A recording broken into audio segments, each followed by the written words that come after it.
unmute yourself. Well, first, let me say peace to the whole family, to the Sonetta TV Studios family. Peace to you, my brother Sonetta. Peace to Queen Naphtali. Let me start by saying that I thought the conversation that I had on your platform last Friday, was an interesting one. And it ended up veering into the direction of talking about the origin of Hathor. The original name of Hathor is Hetheru. And so that was, after listening to that conversation and knowing we did not have time to fully address the issues, I decided that I wanted to try to address the issues a little bit further. And so I called you and I said, you said that we should have a conversation. Let's try to schedule one. Didn't I put you on the phone with Naphtali?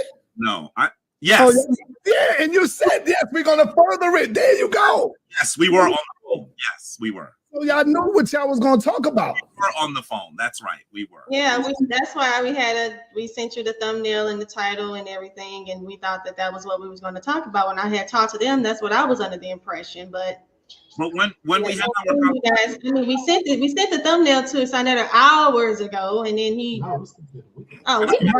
a week ago. But when he sent the thumbnail to me, I automatically looked at it, showed Jabari, and said, "Yo, look, it changed." And you should have called me. We could have talked about it hours before. I don't know. You changed it without me knowing, and then now people are calling me and telling me, "Hey, why?" No, Naphtali, I never changed the title. What are you talking about? The title is, you said that Hathor was a Canaanite god. I'm quite sure everybody in here will say that was the title. And then I put you on the phone with Jabari, and he said he would further like to keep on going because we didn't have time, remember? And you said, yes, let's do it. So that's why we saying that the title changed. I think we're supposed to elevate the conversation because we only talked for like a short period of time. We didn't really talk. So it was like, we really didn't, but okay. I was so are you changing your position now that she is not a Canaanite god? And if so, that's all right. No, I'm not changing my position. So there it is. Let's get it. That is your position, correct? Yes. So go ahead and share your screen. Okay. So that is your. You don't want to go first, Naphtali? No, Jabari says first, right? Jabari wanted to critique my information, so he needs to go ahead and showcase his information. I want to be clear that I know we're going to go back and forth on this like we did last time. I have no problem whatsoever showing my information first. Right. No problem doing that. And let me say this: we're starting on a sort of an off note. The reason why I wanted to talk to you, Naphtali, is not because I wanted to debate you, not because I wanted to berate you.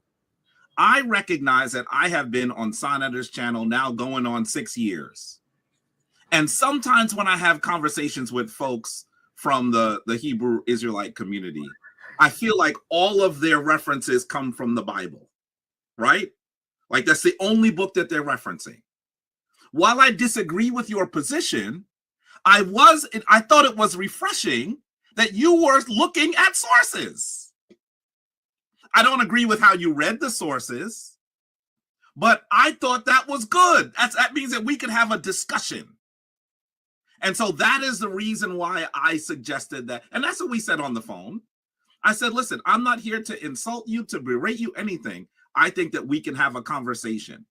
Honestly, let me say to you that as a professor of ancient African history, I've been teaching ancient African history for a long time. I now teach it on the college level. I thought that sometimes when you were not on the college level, at a college, I always taught on the college level. But now that when I heard you describing some of your sources, and you heard me say this, I thought that you were not reading the sources and understanding the sources. That is a common challenge if you have not read the sources for an extended period of time. I wanted to have a conversation with you about it, not a situation where we're going to end up cursing each other, yelling at each other. We shouldn't have to do that, right? I completely agree. And if I can respond to what you're saying, go ahead. Say again. Do I sound okay? I think so. Okay, because I was hearing some feedback. Okay. I definitely agree. My position is definitely the Bible. I take that as my primary source. My foundation is definitely the Bible. But yes, I like to bring correlate history and bring it and connect it with the Bible. Bring the Bible to life is what I like to do, and look at history and as well as sources. But I do presentations as well. So I'm a little bit more decorated. I get what you're saying, and I agree. I would love to have this conversation with you. I wanted to broaden it, bring out more sources to showcase how how the Canaanites actually influenced the Egyptians, the Kemetic. I got to learn to say Kemet. I'm so used to saying Egyptians, but I wish we could have postponed this a little bit. I needed a little more time because I could have brought forth a little bit more, and this would have made the conversation a little bit more in depth for the audience. But we're gonna do what we can. We can always do a part 2. So that's what I'm saying. We can do what we're gonna do today, and I look forward to seeing what you have, Jabari. So Sure. all right, so you got to bring forth your information, Naphtali, so he can make the argument. No, he already did. So he got some stuff. It's okay, Senator. I'll show some stuff. All right. He has a presentation. She showed some slides. I'm prepared to do that. That's not a problem. And let me say that in this instance, sometimes when I'm on here, when I'm on Sonetter's channel, I'm in an interesting situation. People who are expecting me to describe and to advocate for Kemetic spirituality say, Jabari, how come you're not teaching this and this about the Kemetic spiritual system? And then people who are into history say, Jabari is just a priest. The reality is that I am a priest and a historian. But most times when I'm on this channel, I am in the role of historian. That's what I do primarily. So one of the things that that you're going to hear me do is I'm going to talk about sources. I'm going to talk about dates. And so that's really what I'm going to do. I'm not trying to support or protect any Kemetic text. All I'm trying to do is describe the historical record. That's it. That's it. I don't think there's a need for me to try to say, well, the Kemetic record is correct. I'm just saying this is the history. And so that's really where I'd like to go tonight. I just want to expound a little bit before we can. I promise you can. I won't say another word after this. Okay. I just feel like Sonetter's trying to force me to do something that I don't have. I told you to give me a second because I've been busy. My daughter had a track meet. You know what I'm saying? Here's all her. She won all these medals. I told him that I was busy, but he wanted me to come on and look at what Jabari has to offer. So now that I'm doing that, he keeps saying to me, produce information. I'm supposed to sit back and look. No, I'm saying, Naphtali, you had the information. Remember when you was going in? You was showing it. You had so much. I had to say, hold up. I got somebody else. Okay, Jabari aware of it. So he but let me say, without any further ado, Jabari, let's go. So let's get it. And let me say, listen, I really do get being busy. I mean, I'm extreme. My Monday through Wednesday is ridiculous. I can't even tell you. I am working on 3 hours sleep. Right? I had a major paper. Yeah, I do know we live, right? Let's go, man. Sure. I just wanna to show some compassion for my sister because I get being. I appreciate that. I got 3 kids. You know what I'm saying? Yeah. So I'm trying, right? But and I don't have kids. My busyness is a little different. Yeah. I can only imagine what that's like. So anyway, let's try. We'll try. I'll show some information. We'll talk about it. It doesn't have to be that lengthy. By the way, I have to prepare for my class at Hunter tomorrow. Well, I'm giving you 7 minutes. And I'm going to give Naphtali 7 minutes as well. Are you good with that, Naphtali, or? Are you able to produce all your information in 7 minutes? No. We're going to go back and forth. I just don't want to be able to produce his information. Go right ahead. Back and forth. We'll go back and forth. Yeah. All right, let's go, Jabari. 7 minutes start when you start. So let me do this. I'm going to just show you some of, here's my slide. Here you go. Here, the discussion is about whether Het-Heru, I'm going to use the word Het-Heru, was originally a Canaanite deity. And I want you to understand why I'm using the word Het-Heru. Hathor is a Greek rendition of Het-Heru, right? Many of the names that you will hear for ancient Kemet, in fact, even Kemet itself, Egypt is an Egyptian variation on a Kemetic word. What I really want you to do is I want you to understand how the language is important. And so that is why you're seeing me use Het Heru with Hathor in parentheses. And in the first slide, you're seeing images of Het Heru on the left, Het Heru on the right. One of them is in her bovine form. You can see that she has cow ears on the right. And in the middle, we're seeing that deity that that Queen Naphtali referred to, Balat Gabal. Balat Gabal. So let's continue. First of all, let me say that what I want to do is I want to investigate the claims that I heard on Friday, because I think that if we look at what I heard and what we heard, what we'll be able to do is we'll be able to say, is that actually what follows the historical record? So there were some claims made. There are more than 3 claims, but let's start with these, okay? The first one is Het Heru or Hathor is originally a Canaanite deity. That's the first claim. The second one is Het Heru is the same as Balat Gebal. And the third one is Byblos is older than Kemet. I'm gonna just deal with those first, but there were other claims that I heard as well. And I know that Sister Naphtali is saying that she would like to expand the conversation. I'm willing to do that as well.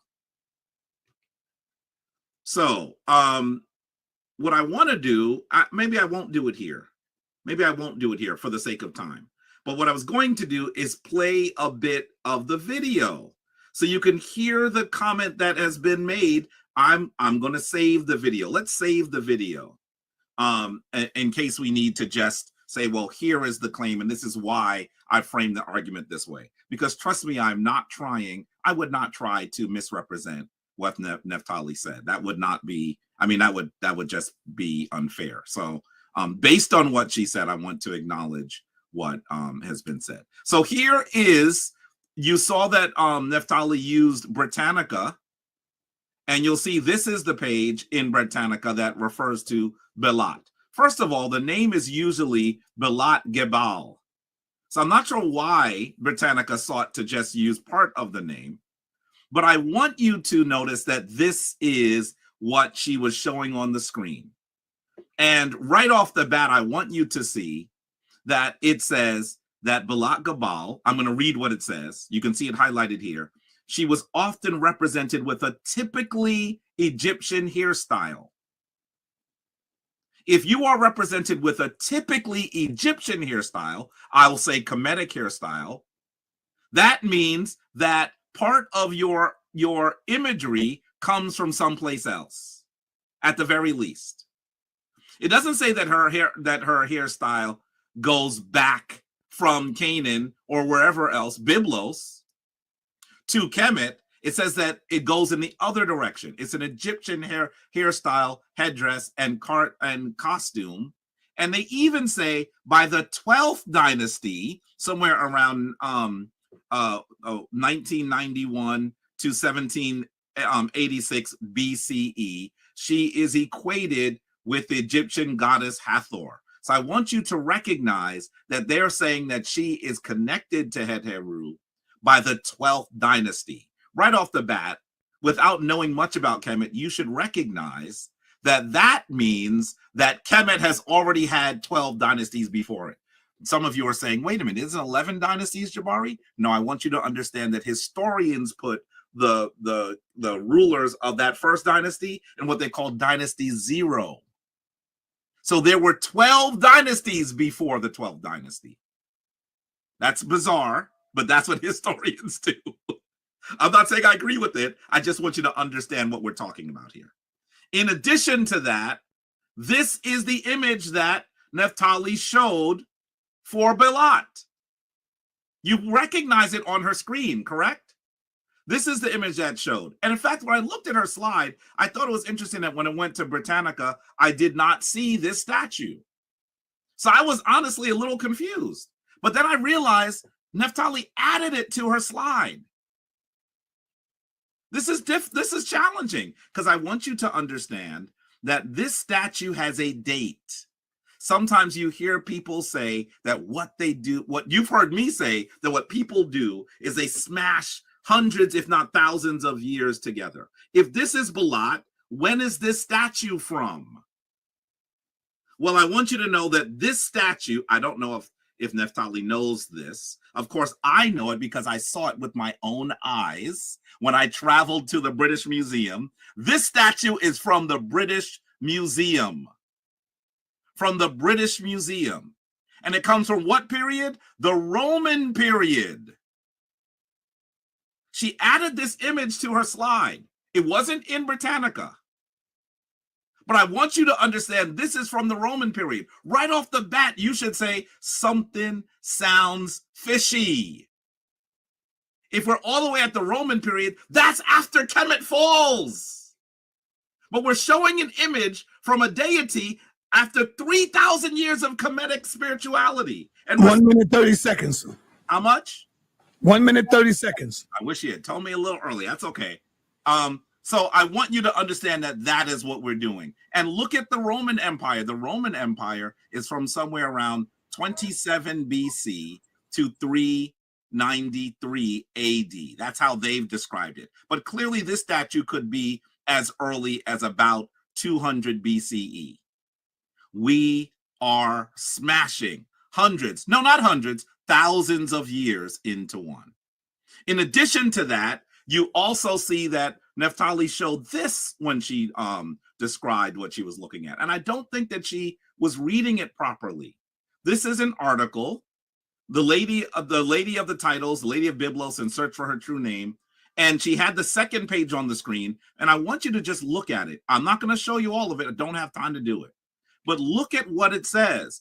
It's not even the full sentence. Particularly close in the 3rd or 2nd millennium, a permanent Egyptian presence is attested in Byblos from the middle of the 3rd millennium. So I want you to understand that what this article is saying is that the Kemetic people had a presence in Byblos. Not that the people of Byblos are the ones that have present in Kemet.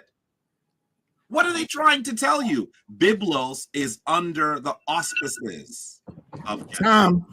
When we come back, I'll continue to show you more about Byblos. We talked a bit about Bilat Gabal. We'll talk about Byblos when I come back.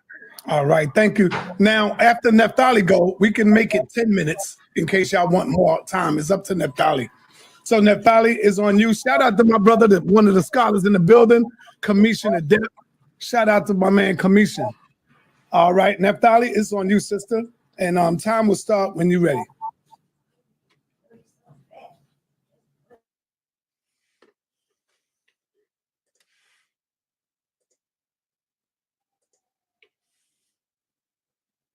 Sorry, I was muted. Let me get ready to share my screen.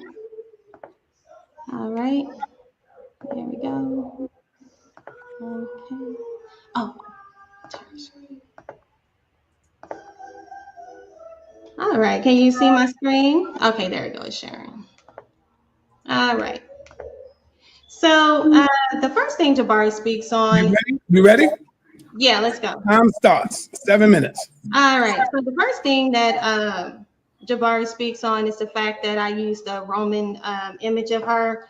Irregardless. You're not sharing your screen now. Huh? You're not sharing your screen. Oh, I thought it was sharing. No, it went back off. Okay, I don't know what happened. Let me see what happened. Let me do it again. Sorry, guys, technology. All right, I'm sharing. Right, there you go. Now you're sharing. Thank you, Sinette. I appreciate it. Mm-hmm. You know what? I was trying to hide this. I guess I accidentally put stop. Okay. All right. So Jabari made an interesting point. He said that I utilized a Roman image of Balat. I don't know what the big deal is about that. That's Balat. That's who she is from the Romans. But you know, neither here or there.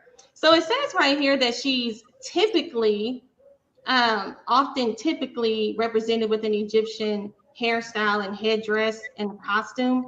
Well, we see her right here. She's not dressed as an Egyptian, but the word typical means that it can change often. Doesn't necessarily mean that that's how she's depicted all the time. So we need to make sure we add that. He also said that it says here from the 12th dynasty. So I want to correct that. And then also he put up my source. So here it is right here. It says the lady of titles, the lady of Byblos, and the search for her true name. So they say here, particularly close to the 3rd and 2nd millennia, is we do have Egyptians influence within Byblos, which is true. Let's give some history on that. So are you all able to read this good? Because it's kind of far. Let me pull this in. Let me go here. There we go. All right, this is bigger. So I'm using the Britannica today. And it says Byblos, modern Jebel, also spelled Jabal, biblical Gebel, ancient seaport, the site of which is located on the coast of the Mediterranean Sea.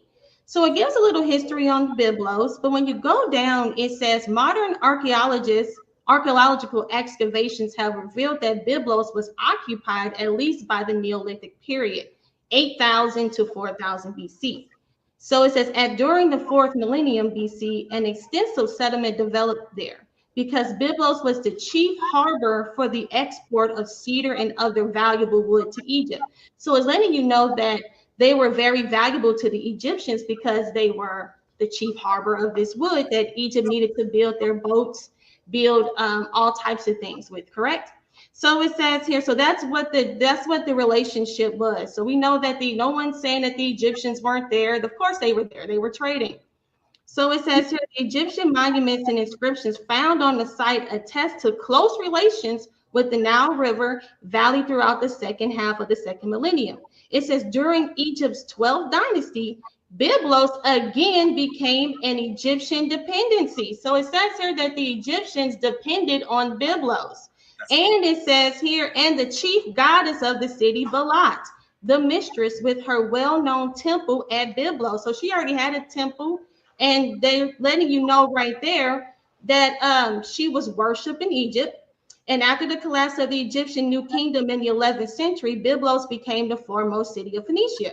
So they're letting you know that Byblos, that the Egyptians worship Balat. It doesn't say Hathor there. It says that they actually worship Balat. And they're letting you know that with their relationship with the Egyptians, that's where that is. Now, I also have this right here. So this is Sir Alan Gardiner. He is a British Egyptologist.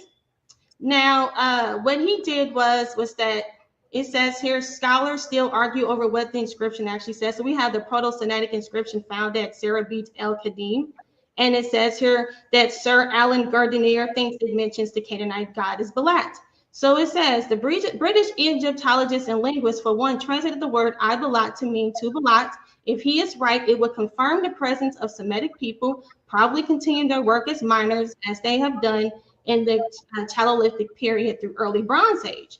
It says into the middle Bronze Age, corresponding with the early part of Egyptian's 12th dynasty. This inscription leads many scholars to argue that Hathor was not originally an Egyptian deity, but a Semitic goddess who was Egyptianized, Hathor as Balat.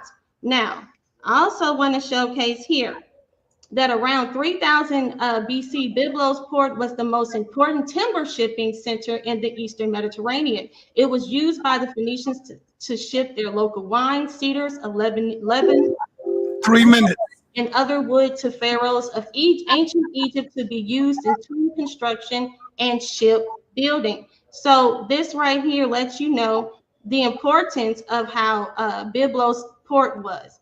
And it also tells you here that Byblos was to the ancient Egypt was called Kubna and was a prime Lebanese trading port of cedar wood, agricultural products. And so that's letting you know that their connection. Now he mentioned, let me see. So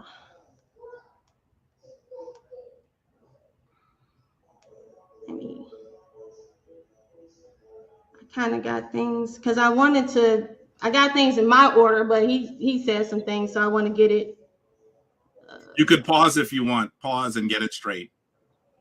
You want to pause the You time? got 2 minutes and 4 seconds. I pause the time. Thank you, because I wanted to, because the title kind of got changed too. All right, you can start the time. You ready? Sinetta? Yes, I'm ready. All right. So here we got the pantheon of the Canaanite religion. So the Byblos were Canaanites, they were Phoenician Canaanites. And it lets you know here that Balat was the chief deity of Byblos and was identified with Astarte and Aphrodite. Now, why am I bringing this up? Because she was the chief goddess of Byblos. Why would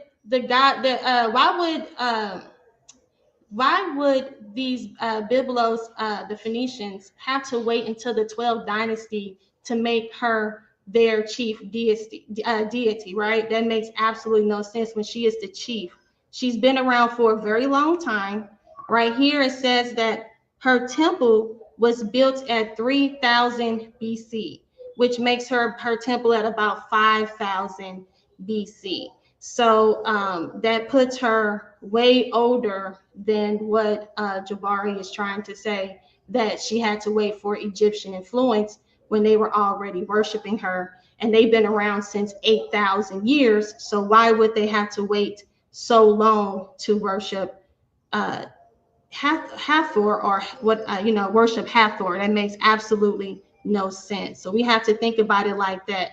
They say the most important temple in Byblos is the temple of Balat Gebel, of the Lady of Byblos. The goddess Balat Gebel was one of the sun discs, with the sun disc on the head, was represented on the cylindrical seals found in Byblos and in Egypt. Fragments of alabaster jars with hieroglyphic inscriptions from pharaohs of Egypt were found in the excavations of the temple. So it says also objects related to this period were found in the temple and its vicinity, buried in sealed jars sometimes. So it's letting you know right there that Balat Gebel's temple was actually was the most important temple of all, and it was developed in 3000 BC. So we all have to know that with this understanding, we have to understand that, hey, if her temple was built, if her temple dates back to 3000 BC, which is 5,000 years, and she is the most important deity, then it only makes sense that that she's been around for a very, very long time. She didn't have to wait till the 12th dynasty with the Egyptians to start worshiping her and build a temple that's dated back to 5,000. All right, thank you. Time. Let me make an announcement real quick. If you over there on the French Negro channel, while he's lying and doing all kind of crazy stuff, don't bring your butt over here in my chat room, because I see you and my people see you, so they let me know what's going on. So brother Jabari, because you will be blocked over here, just go back over there with the slander. You don't want knowledge, you don't want information.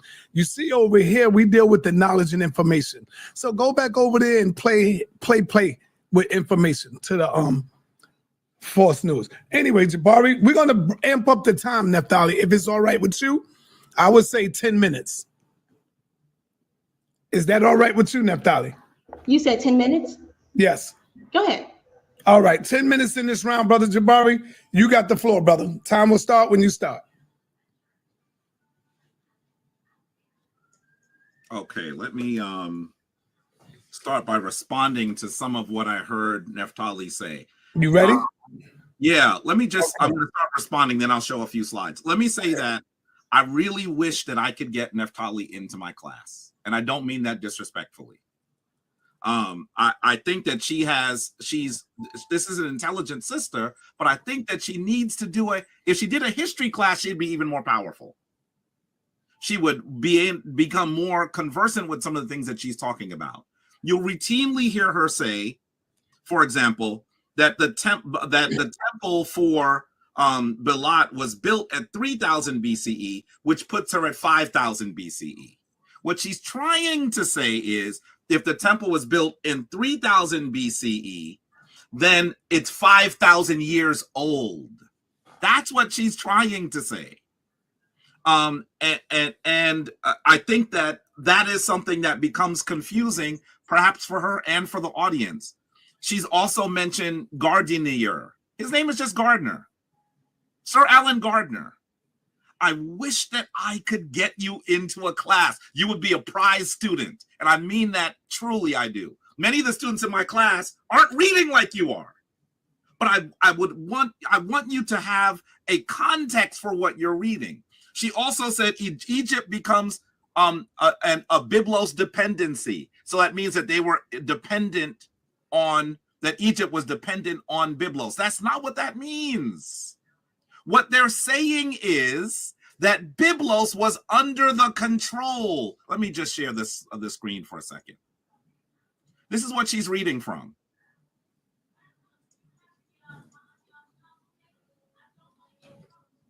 She's reading, let me make it larger. And I'm going to show it on my screen as well, on my slides as well. But this is what she's reading from, Britannica, right? And it says here, it talks about them being a port for cedar and all these other things. And it says here, Byblos again became an Egyptian dependency. And the chief goddess of the city, Belat, with a well-known temple, was worshipped in Egypt. What she's trying to, what it is saying is, Byblos was under the control of Kemet.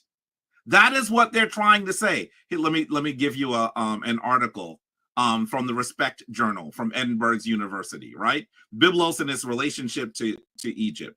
I want you to understand that what we're talking about, I'm trying to do this quickly so I don't run out of time. What we're talking about, look at this. Here they're saying this is the New Kingdom. So this is actually later than what she was just referring to. But even here, listen to what it says. While Egyptian territorial influence increased over the New Kingdom, Byblos remained independent and traded with Egypt in an unequal partnership. There is never a time that the people of Byblos are in control of Kemet. It goes the other way around. It goes the other way around. And I want you to understand that if you even look at some of the descriptions, there's a piece in the Armana letters, maybe I'll read it later, from the Prince Albi Milku. He actually says to the king of Kemet, I am the sand beneath your sandals. When you breathe, I breathe. We're talking about influence in the other direction. And I think that when she's reading some of what she's reading, she's not necessarily understanding that that is what is being said. There's nothing wrong with that. It just means that you have to read a little bit more so you get the proper context. That's all. I really hope that you do that so that you can have an even stronger argument. Look at this here. I was talking about whether she mentioned that Byblos is older than Kemet. And she said last time and this time that Byblos, we see people occupying Byblos at around 8,000 BCE. That is very early.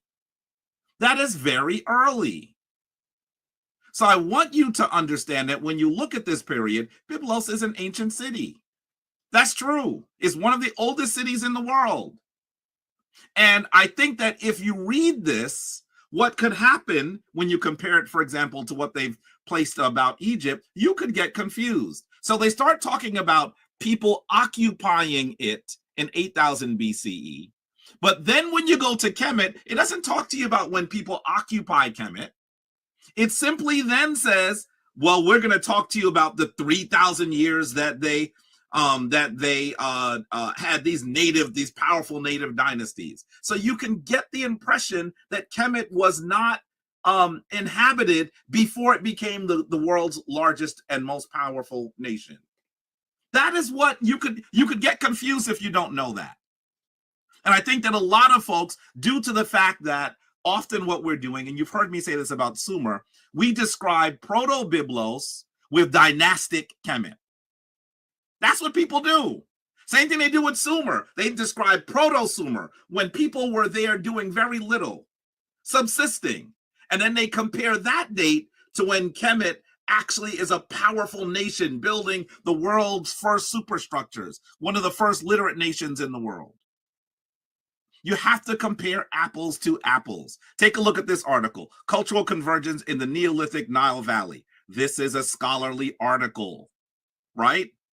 And it connects Kemet to the rest of Africa. Really good article. You all should read it. Take a look. I'm going to just show you what it says on the second page and the third page. The aim of the present article is to define an important historian of cultural change belonging to the 5th millennium, blah, blah, blah, blah, blah, blah. By the way, I want you to say, I'm trying to do this quickly. They connect it to Nubia and Central Sudan. 4 minutes, 4 minutes. Thank you. The culture of Kemet comes from the south, not from outside. That's what they're telling you. And they also let you know that a major part of their culture comes from what they call cattle culture. Cattle culture. This is important. One of the ways that Hathor is depicted is actually as a cow. That's because Hathor likely comes from the south. She might even be older than Kemet, from Nubia, not from someplace else. Look at what they say here. It says, our point about departure in the comparative observation is that there is nothing distinctly African about the adoption of mobile cattle pastoralization as a response to climate change, or about privileging cattle as ritual and symbolic media. Similar patterns of response have now been documented in a much broader zone of the Middle Holocene Old World. I wish I could have time to explain that. I don't. When you look over here, you'll also see, now this is when they start talking to you about some of the people in the area. Look at this. A Mesolithic lifestyle centered upon fishing, hunting, and foraging had held sway across much of the Sahara since the beginning of the Holocene. What time did they give you? 10,000 BCE. So saying that Byblos, we see people in Byblos at 8,000 BCE doesn't say anything. Kemet is older. You just can't compare Kemet as an empire. By the way, if I had shown you this picture, you would know that this whole conversation is a wrap. Who in the chat knows what this is? Does anyone know what this is? 2 minutes. This is this amazing site in southern Kemet. You could even call it Nubia. It's that far south. That is known as Naphtali. It not only shows you that people are actually living in the region, but it shows you that they have a high culture. They are charting the stars. That's what you're seeing here. They're not just fishing. They're not just doing subsistence. They are. This is a stone calendar that is thousands of years older than the one at Stonehenge, and you don't hear anything about it. Oh, I wish this was in the front. Oh boy, this slide didn't come up properly. Let me do this really quickly because I want you to get a sense. I don't want you to think that I'm giving you something that that is not contained within the existing scholarship. Take a look at this really quickly. Here we go. This is a description of the Naphtali stone circle. I just erased the picture. And they're saying that it began in the early Holocene around 9,000 BCE. This is important. Kemet is older and it has a high-tech civilization earlier. One more thing I should show you with regard to Belat. Remember, we're talking, the question is whether Belat is originally a Canaanite deity. But as I said to you last week, you see that Hathor, who Naphtali is calling Hathor, is at the top of the Palette of Narmer. This is when Kemet becomes an empire, becomes a powerful nation. This is the world's first historical document. This is 31 or 3200 BCE. We see her here. And this is, I just want to show you this. You could look at this later. This is just to give you a date. Finally, let me show you this very quickly. I want you to also recognize she's mentioning a temple to Belat. Time. But I'll let you go ahead. Close out with that. Here's the picture of the temple to Belat. Notice all the tekken or the obelisk. The influence goes the other way. Kemet is influencing Byblos. Powerful. Naphtali, let's go. Naphtali.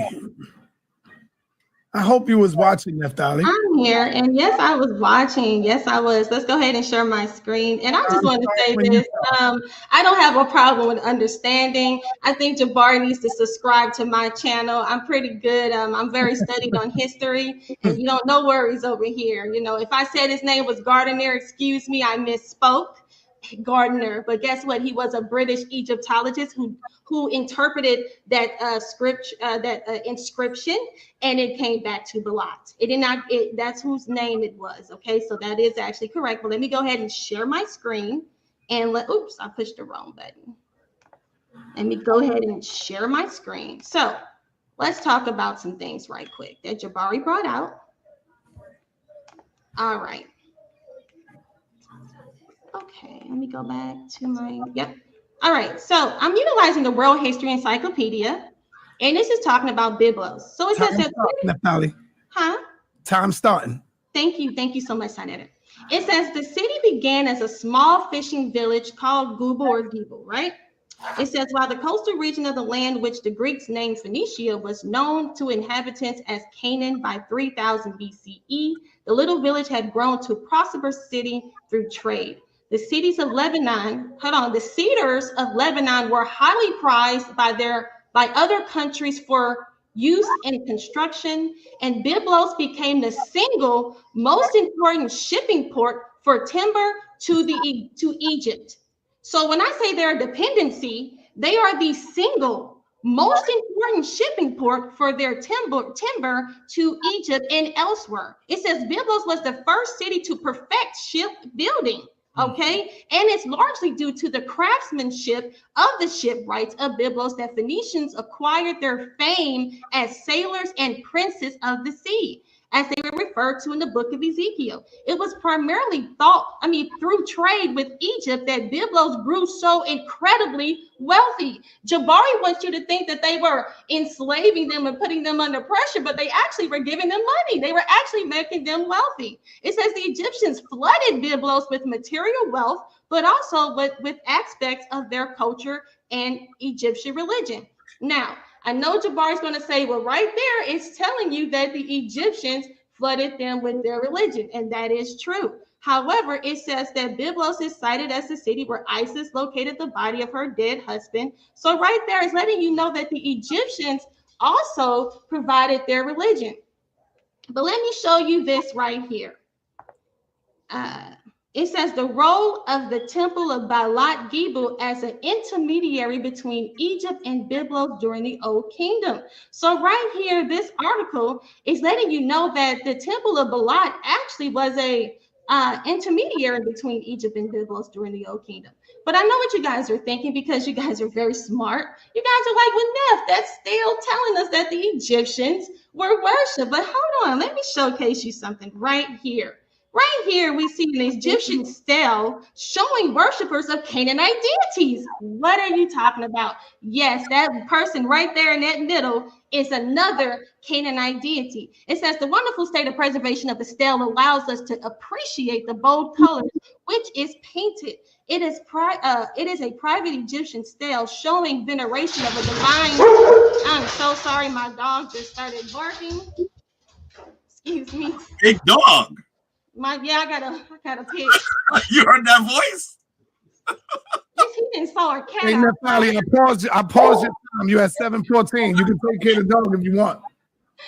Okay, did you pause? Hold on. I paused your time. You're at 7:14. Thank you. Come on. You can get the dog. That's okay. Thank you. All right.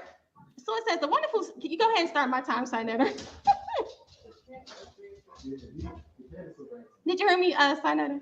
Yes, I got you. I'm waiting till you start. Okay, hold on 1 second. You got 7:14. He is acting up too. All right, go ahead and start. He's gone now. Go ahead. Okay. So it says the wonderful state of preservation of this stele allows us to appreciate the bold colors which was painted.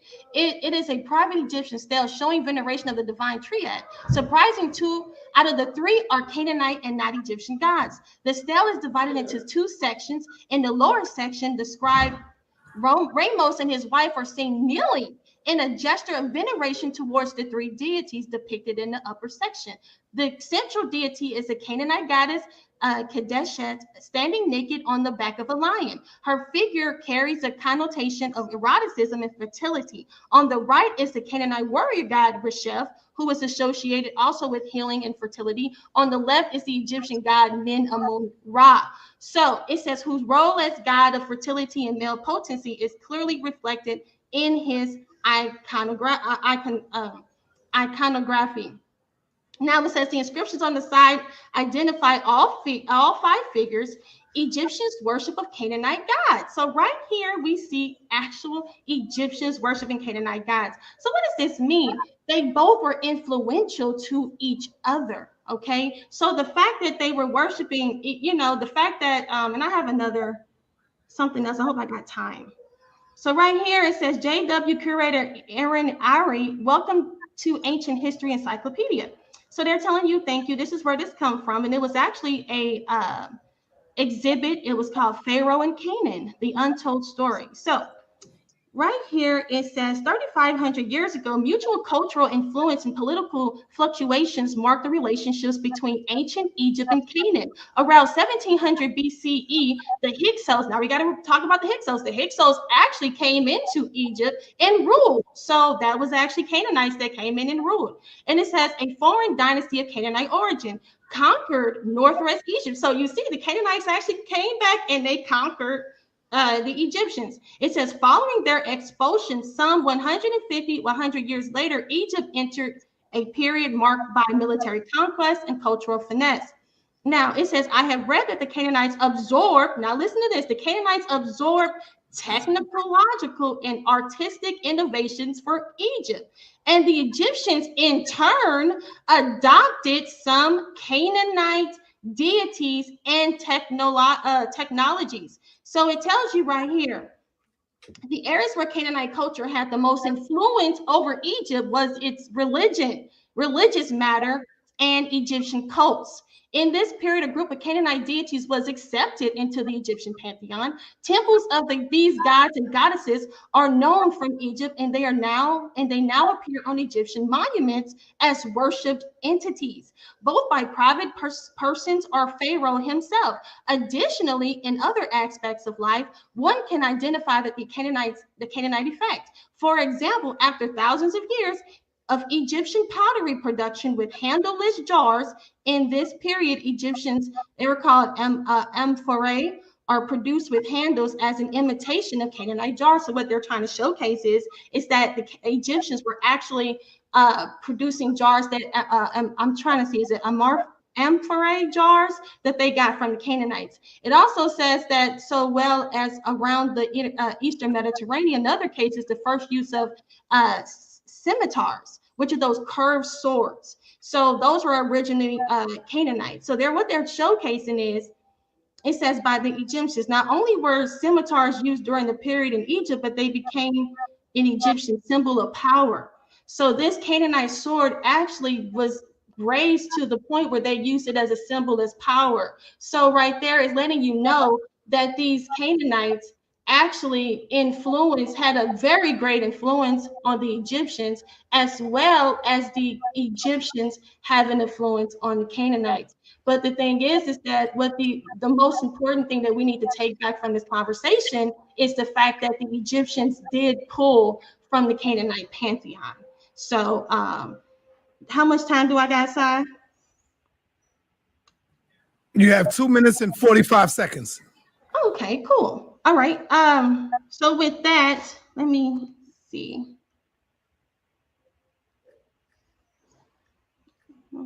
Okay. So let me keep going. Let's see here. Well, anyway, I had something else I wanted to share. Where is it? This is okay. So this is what I wanted to go back to this because this is something that Jabari brought out, and he's talked about, like I said, he talked about the time periods. and whatnot. Now, what needed to be brought out is the fact that in the Phoenician inscription from Byblos, it lets you know that the most prominent deity is Balat Gubal. She's the most prominent deity. She is the Lady of Byblos, and she has been identified with Astarte, Anat, Ashera, Aphrodite, Isis, and Hathor. But it tells you that she's the most prominent out of all of them, according to this source. It says the urge to find her true name is based on the assumption that Lady of Byblos cannot be a proper name. But they're saying it that this is an epithet, right? Like a title. Now it says the paper uses categories of linguistic onomastics to discriminate that the Lady of Byblos can be a proper name. So what is this? What am I bringing this out for? So it says here, a permanent Egyptian presence is attested in Byblos from the middle of the 3rd millennium. In Egyptian sources, Lady of Byblos is well known as an epithet of Hathor for the first time in the coffin text. So they actually showcase that the name that Hathor was actually referred to as the Lady of Byblos. Okay, let me make sure I got that right. Yeah, Lady of Byblos is well known as the epithet of Hathor in the coffin text. So right here is letting you know that not only that Byblos called Balat Lady of, let me slow down. Not only did Byblos call their goddess Lady of Byblos Balat, but they also are calling Hathor the same thing. And remember, she is the most prominent of the deities, because it says right here, the most prominent deity, and she is also the most important deity in Byblos. So if that was the case, why wouldn't they call her Hathor or her other Egyptian name, which I'm not, what is it? I'm not familiar with her Egyptian name. Forgive me, I'll get it. All right, thank you. But that would be it. Right. Time. Brother Jabari, we going into another round. This will be another round here. 10 minutes will start when you start, brother. Okay. I want to show you a few things first. Family, y'all get ready out there to have your questions. And one more thing, show love for Naphtali. She's not afraid to come in. I don't want to see no disparaging remarks on the sister. Go ahead, Jabari. Right. I want you to take a look at this image. Senator King. Oh, good. You showed it. Are you ready, Jabari? You ready? Yes, please go. Time start. Does anyone know what this is? I want you to understand that this is a Shinto temple. Shinto is one of the spiritual forms of Japan. And this temple is in the United States. So therefore, the Japanese have greatly influenced the United States. Therefore, the Japanese are in control of the United States. These are the slippery assertions that I hear our sister making. This Kemet was a very powerful cosmopolitan nation. Finding a one stele of a deity doesn't explain anything. All it means is that somebody was looking at a deity from Byblos and said, this deity fits into our system well. It doesn't mean that they are in control, but this is the kind of slippery logic that I keep hearing our sister make. It's really slippery. Please, simply because there is one stele, that does not mean that they, as she has asserted, greatly influenced Kemet. In fact, let me show you this. She keeps mentioning Phoenicia. This is usually where people say Phoenicia exists, at least one of the places they say it exists, right? And here are some of the cities. You see Byblos, you see modern Beirut, you see Sidon, you see Tyre. And you can see its proximity to Kemet. So I want you to listen. These, by the way, these are all considered Semitic people. I want you, I told you I would do this. I want you to hear how the prince of Tyre mentions the king of Kemet, who was Akhenaten at the time. By the way, Akhenaten is not even an extremely powerful king of Kemet, but he writes him this letter. This is at the Metropolitan Museum. It is called the Amarna letter, royal letter from Abi Milku of Tyre to the king of Egypt. Let's see who has more influence. Listen to how he speaks to Akhenaten. He says, "To the king, my lord, my God, my son, message of Abi Milku, your service. I fall at the feet of my king, my lord, 7 times and 7 times. I am the dirt under the sandals of the king, my lord.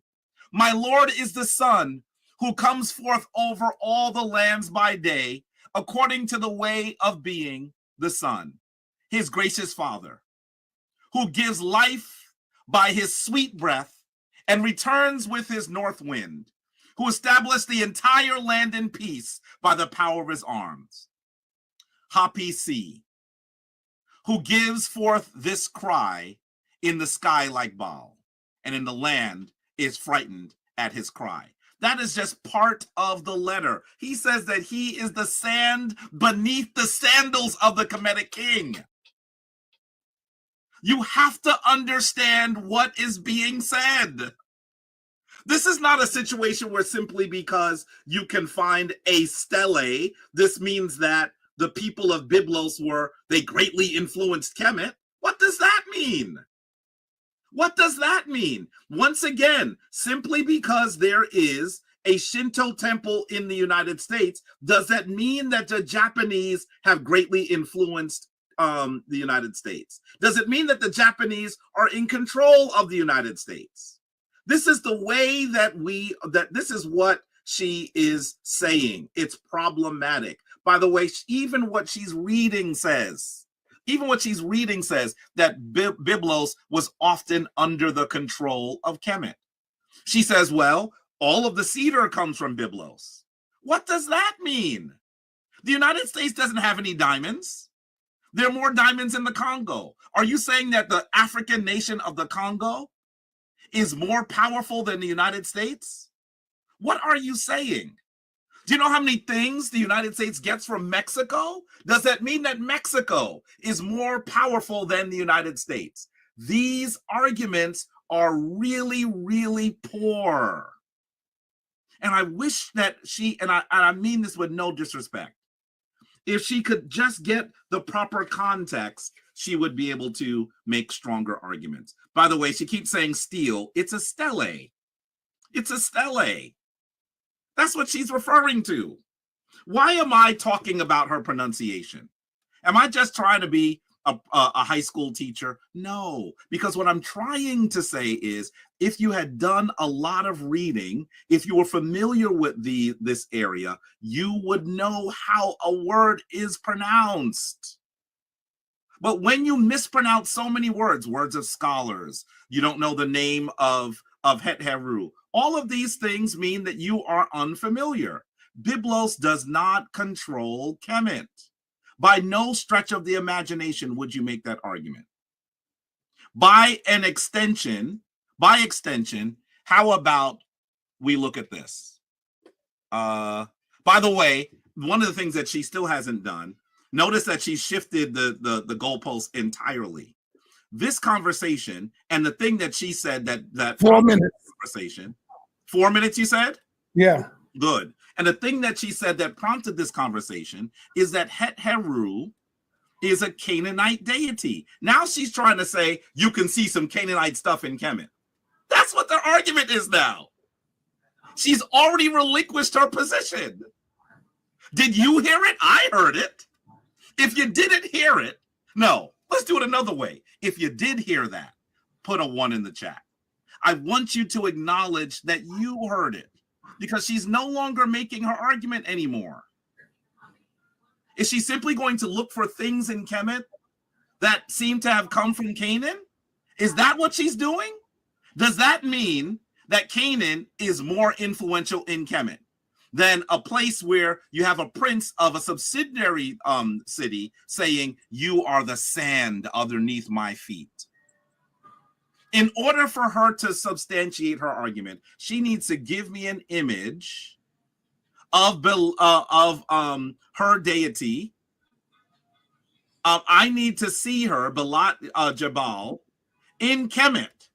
And I need to see that that is how she comes, and that she's in Kemet long before we see her in Kemet. You're seeing her at the top of the palette of Namer. This is at 3100 or 3200 BCE. Don't take my word for it. I'm giving you sources. This comes from the American Historical Society, and they're telling you where it's from.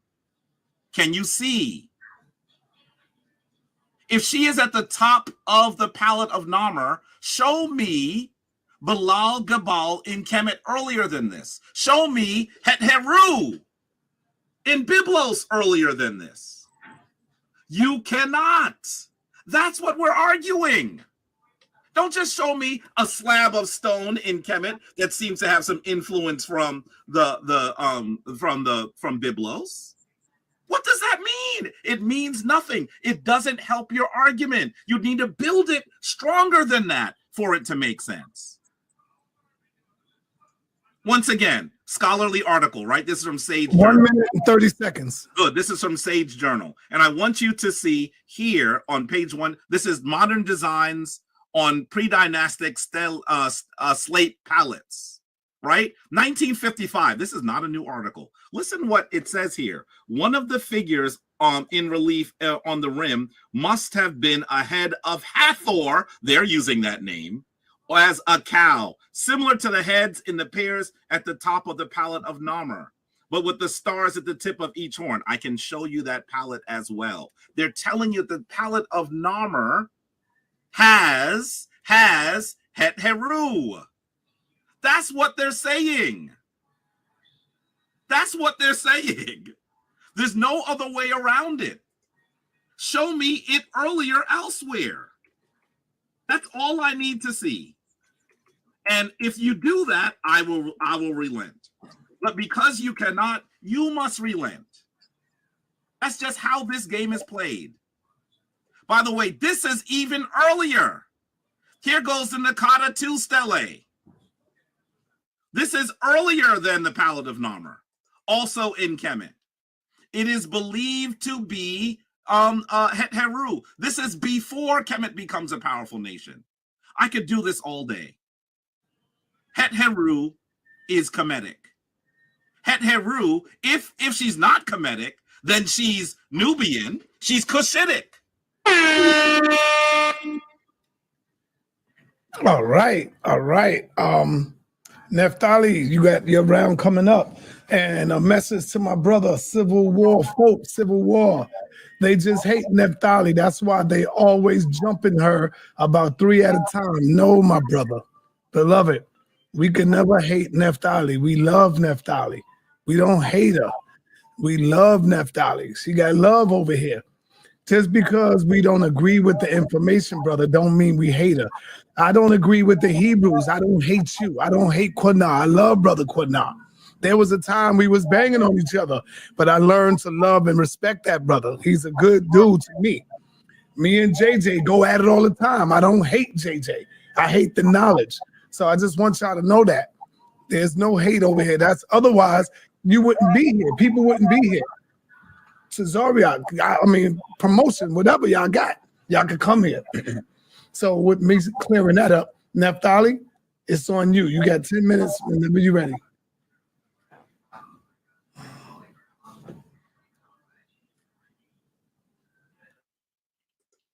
Just a second, Sonny. Let me pull my screen up.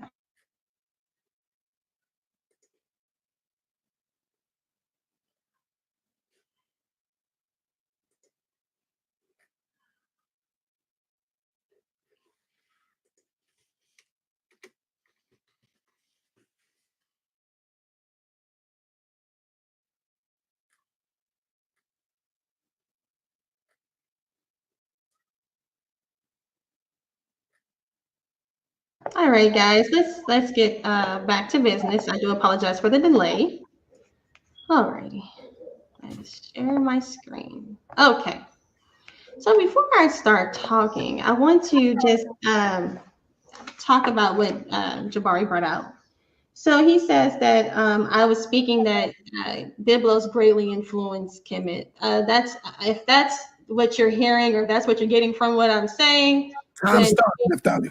thank you so much. Now, what Jabari was saying that like I was trying to impose that that Biblos greatly influenced Kemet, and that's not true. And if that's what you're getting for what I'm saying, then you need to pay attention.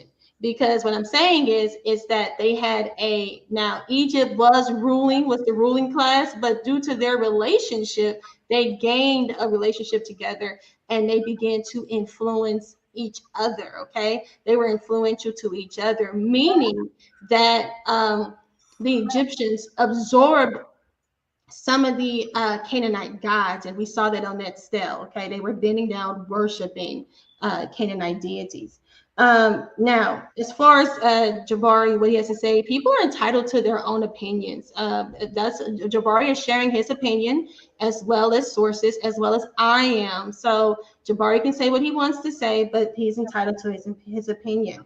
Now, as far as me my mispronunciation of words, excuse me, I'm only human. Okay, forgive me. And also, you're standing in front of hundreds of people. You may misquote something for a second, right? Okay. Now, Byblos is in control of Egypt. No, it is not, and I'm sorry that Jabari felt that way, but he needs to pay a little bit more attention because I never said that Byblos was anything of in control of Kemet, not at all.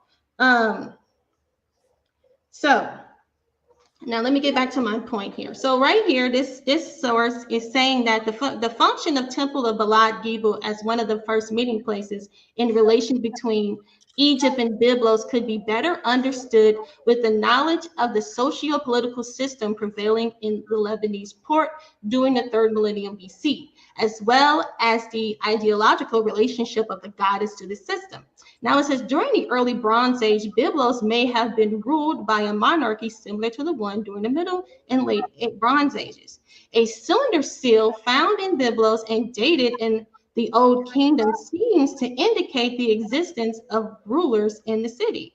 Although its text poses many problems of interpretation, it mentions with certainty a ruler of the foreign country in Byblos.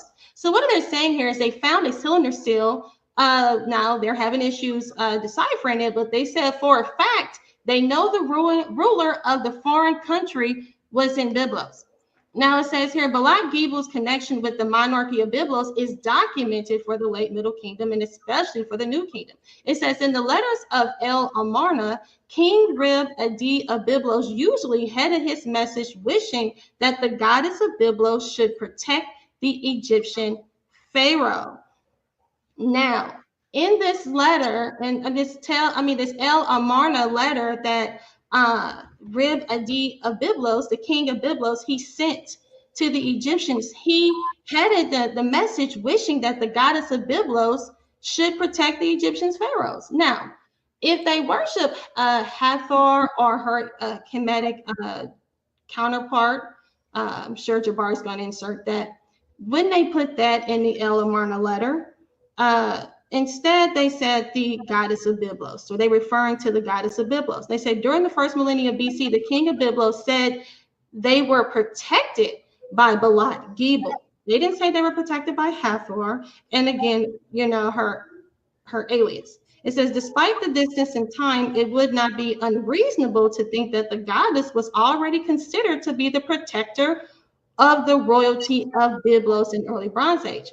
Now, they said the protector of royalty of the early Bronze Age, she was the protector earlier than that, okay? This is what consensus they came to. But it says here the logogram, which appears in the aforementioned cylinder seal, could refer to the goddess. In many cases, her importance during this period is certain given in the large dimension of her temple and its location in the center of the city. Now it says the cult to the goddess of Byblos must have been an important meeting ground for Egypt and Byblos, although not the only one. There was probably other links besides this one among which must have been the direct context between the rulers, which were well known in the late Bronze Age, relations between the sovereigns of Egypt and Byblos seen. Now, right here, it says here that the goddess of Byblos must have been an important meeting ground for Egypt and Byblos. Why would the goddess of Byblos be of any importance? If the Egyptians, what does the Egyptians have to do with any goddess of Byblos? They should have nothing to do with. Now they should have the goddess of Egypt. 5 minutes. 5 minutes. The goddesses of Kemet should be important to the people in Byblos, the Canaanites in Byblos, the Phoenicians in Byblos, whatever you want to classify them as. But why would the goddess of Byblos? Remember, it's not like he referred to in different America has their gods, right? The so-called Arabians have their gods. Why would gods in Arabia be important to people in America who worship, who are Christians? That wouldn't make any sense. Why would their god be important? The goddess of Byblos was important to the Egyptians, and this is showcased in the El Amarna letter.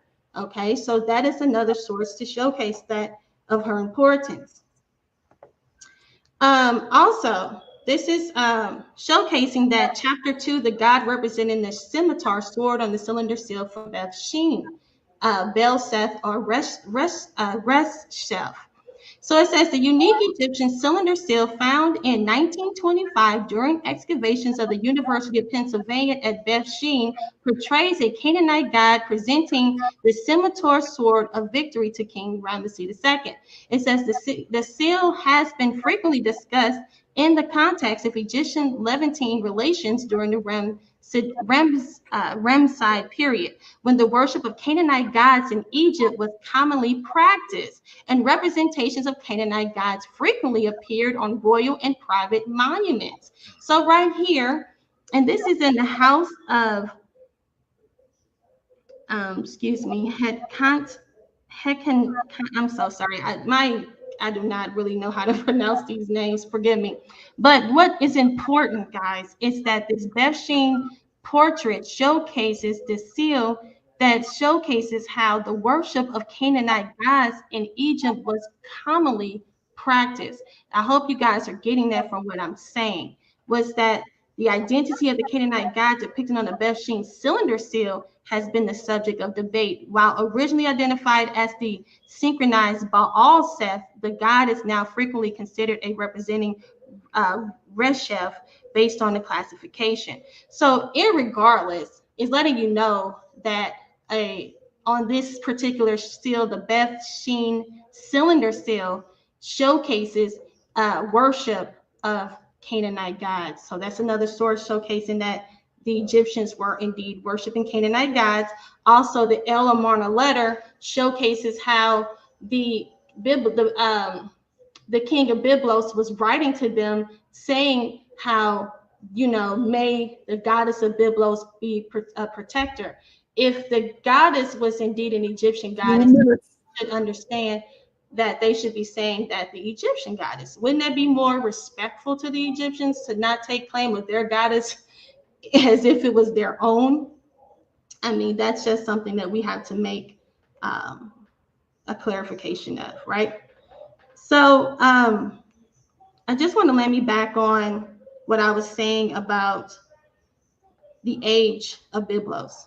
So he talked about how these stone obelisks go back to Egypt. Now, over time, let me say this. It says Byblos is among the cities listed as candidates for the distinction of the oldest city in the world. Okay, so it's listed as a candidate for the distinction of one of the oldest cities in the world, and it has been continuously inhabited for over 7,000 years. So it's been continuously inhabited for over 7,000 years. So my thing is that maybe we can make the claim that they were influenced by the Canaanites as far as Naphtali. Because if you look at, depending on your source, it would tell you that it was 8,000 years. And this is right here. Modern archaeological excavation have revealed that Byblos was occupied at least by the Neolithic period, 8,000. So, and I'm not saying BC, I'm just saying 8,000 years right here. Okay, and that during the 4th millennium BC, an extensive settlement developed there. It says because Byblos, okay, so right there is letting you know that Byblos was inhabited 8,000 years, and we know Naphtali goes back 7,000 years. So there is actually 1,000 years right there of time that they had before Naphtali. So making it more older. So shouldn't that, if you guys want to say that Egypt is more influential because they're older, shouldn't we say the same about Byblos? All right, family. We're going into the rebuttals right now. The rounds of 3 is over, and we're going to give you 8 minutes apiece to rebuttal. That's all y'all need. I want 10 minutes to rebuttal all this stuff, or what? 8 minutes is good. Okay, so we're going to give you 8 minutes. Say what? 8 minutes to rebuttal. Brother Jabari, you got 8 minutes to rebuttal all of this, and then I will have you two ask each other questions, and then we'll open up the lines for the people. Let's start where she ended. She said that. Time started, Jabari. Huh? Time is started. Okay, good. She said that Byblos actually has been inhabited for 8,000 years. 8,000 years. And I think that that makes it a very old city. But I don't think that it does what she thinks it does. I think that what she's doing really here is she's clouding the image in a way in her own head. But I really do believe that most people are able to hear that she's no longer making an argument. She's simply saying, hey, there's some Canaanite, that's what she's saying, stuff in Kemet. That's all she's saying. And I want us to understand that that's problematic. She also said that Naphtali goes back 7,000 years. Queen Naphtali, you would now get an F in my class. You would now get an F in my class because you're not listening to the lecture. Naphtali goes back to 9,000 BCE. Not 9,000, not 7,000 years, not 7,000 BCE, 9,000 BCE. Sanetta, please put the screen up again. This is Naphtali. It is the oldest ancient stone calendar. Oh, goodness. And this keeps happening. It is the oldest ancient stone calendar. And I want you to understand that as we are looking at it, you ain't showing nothing. You ain't showing nothing, Jabari. I took it down so that I could actually let me pause the time. Yeah, please do that for a quick second. You had 6 minutes, 14 seconds. Okay, good. Let me do it again so you can see, because I want you to see that this is not coming from Jabari. This is scholarship. This is coming from what the scholars are saying. You can go ahead and, okay, why is it frozen now? Come on. Okay, you can share this and start again. All right, time stop. This is Naphtali. And I want you to see that this is coming from ancient Egypt online. Look at the date they're giving it. As early as 9,000 BCE. So it's not 7,000 years. By the way, simply saying that someone lives someplace in 8,000 BCE doesn't help. I showed you that we have proof of people living in what would be Kemet in 10,000 BCE. She's not responding to arguments anymore. She's not even responding to arguments anymore. So maybe she's on the phone. Maybe that's what's happening. Maybe that's what's happening, and that's the challenge that we're having. She's speaking to Quanan, maybe. By the way, she also keeps mentioning this temple. This is sometimes called the Temple of the Obelisks, but this is a temple that is connected to Belat Gabal. Look at the Kemetic imagery. The signs go back. This is not a situation where we're seeing that the Canaanites are the ones that are greatly influencing Kemet. We're seeing that Kemet is greatly influencing the people that she's trying to describe. And I don't know why she continues to explain it this way. I'm not even sure why we're doing this anymore. By the way, here's the article that she read. This is her article. This is her article. The role of the Temple of Balat Gabal as intermediary between Egypt and Byblos during the Old Kingdom. Here is what it says on the 3rd page. Please, you have to read the sources well. First, an analysis is made of possible Egyptian influence and of material allegedly beginning to the Old Kingdom associated to the building and cultural practices of the Temple of Balat Gabal. We have grouped them in 3 sections: ground plan and building of temple, decorations, objects destined for the cult. Finally, all these data are interpreted and an evaluation is made of the role of the Egyptian cult to Balat Gabal in the Old Kingdom.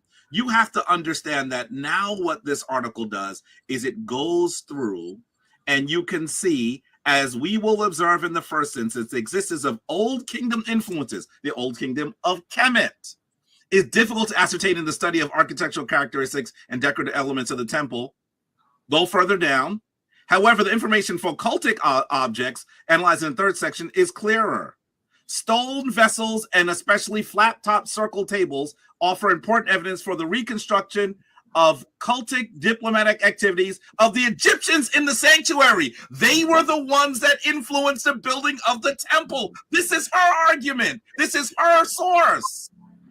Her source impeaches her again. Folks, is she even arguing anymore? Is she arguing anymore? First, she stopped arguing that Het-Heru was a Kemetic deity. She relinquished that. Then she tried to say, well, they had some influence in Kemet. What does that mean? Most of the influence goes in the other direction. Kemet was in control of Byblos for a very long period of time. What is she doing now? I'm not even sure if I understand anymore. I also want you to take a look once again. She has not shown us an image of Balat Gabal earlier. She hasn't shown us an image of Het-Heru at all in Byblos. And this is the source that I gave her. And I told you Friday I was being conservative. I'm not being conservative anymore. Does she know about this? This is usually called the Hathor stele or the Gerza palette. And you have to know that it comes from Nakata 2. That means that it is earlier than Namer's palette. 2 minutes. We are seeing Het-Heru in Kemet earlier. She hasn't even showed it to us once in Byblos. Her argument, she's even relinquished her argument. Let me say something to you. Honestly, what we're doing here is we're now in Silly Town. That's where we are. You have gotten a key to Silly Town. You're in Silly Town now. It don't make any sense. What you have to ask her now is, what's the point? Why is it so important to you? You remember she started by saying that her job was to support the Bible with historical evidence. That's her fait accompli. And by the way, that's always going to have you lose. Why are you trying to support a biblical text, a religious text with history? That book is not supposed to be read historically. It's not a history book. It's a book that has a little history in it. That's it. When you try to do that, you will fail. What is she really trying to do? What she's trying to do is argue that perhaps, take a look at this. Perhaps what we're actually seeing is that the biblical narrative predates Kemet. Take a look at this. Once again, this is always what they do. Here's our conversation with Zion Lex. They're trying to say, well, the Sumerians, the people of Sumer, and the Hebrews are connected. Sumer is older than Kemet, which it's not. Then obviously the biblical narrative is older than Kemet. The followers of the Bible, the Hebrews that we're talking to, they don't rock with the Canaanites. They thought the Canaanites were evil. When we come back, you need to ask Naphtali of her thoughts about the Canaanites. Doesn't she believe that the Hebrews were to take the Canaanites' house? She doesn't worship Canaanite deities, even if she was correct about all of what she said in the last few weeks, which she is not. On the biblical narrative. There's the point. That's why we're having this discussion, which he will clearly continually fail at. All right. Naphtali, you got 8 minutes in this rebuttal. You got 8 minutes in your rebuttal, Naphtali. Let's get it in. Let's go. Time will start when you start. Wow. You know, Jabari, I thought that you were better than that. You want me to start now? Go ahead, please, because the diminishing, the name calling, the put down, I don't know what Zion Lex had to do with this conversation. You want me to had start go the time? reach and go ahead, please. Go ahead, start one time. The diminishing, the name calling.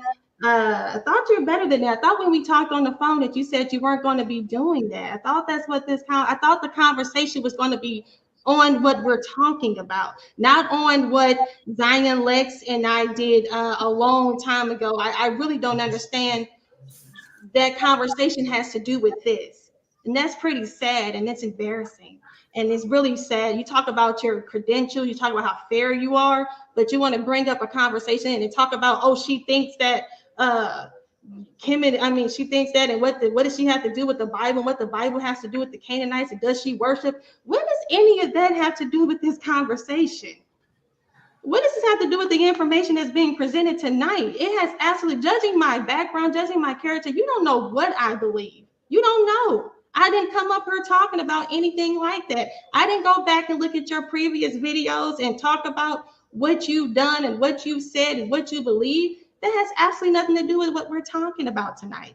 And you told me on the phone that you weren't going to do that. We were going to have an actual intelligent conversation. And what you're doing, you're resulting yourself to being a joke and a clown. And that's very sad. But hey, what can you expect, right? Okay, so the name calling. Now, what was my argument? My original argument was the fact that the title got switched. But anyway, I said that Hathor was in the Canaanite deity. All right. So what did I showcase tonight? I pulled up, he said she did not show any images of Balaam. Well, I showcased scholarly sources that talked about how, and let me share my screen so we can go back and look at that.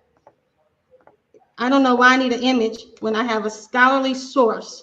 The Encyclopedia Britannica is considered to be a scholarly source, okay? And look what it says. It says right here, Balat. Now, is this image a part of this? No. So guess what? Discard it. There, it's gone. It says Balat, also spelled Balat, is often used as a synonym for a special goddess. Now, it says very little is known about her, but because of the close ties between Byblos and Egypt, she was often represented with a typical Egyptian hairstyle, headdress, and costume. And by the 12th dynasty, she was equated with the Egyptian goddess Hathor. What does that mean? Balat was equated with the Egyptian goddess Hathor. Why do I need to showcase her? I showcase a source that tells you that she was equated with the Egyptian goddess Hathor. Same thing. Also, he spoke on the thing about what we know is from the sources. Again, let me make sure I slow down. Let me get my thoughts together. What we know from the information that I provided tonight is showcased, and right here, that the Egyptians absorbed Canaanite deities. Byblos, the goddess of Byblos, was considered to be the main goddess of that for those people. Balat was the main deity for them. So with that understanding, if she is their main deity, then, and we have sources of them worshiping weaker or lesser deities, okay? Because Kadeshet is not the main prominent deity, and we can look right here at their pantheon. If you just give me a second while I get that for you. Want me to stop the time? 4 minutes. Appreciate it, Senator. Thank you so much for being fair, unlike your counterpart. All right, so let me see here. Gosh, where is it? They all look the same when you're looking at them right here, right?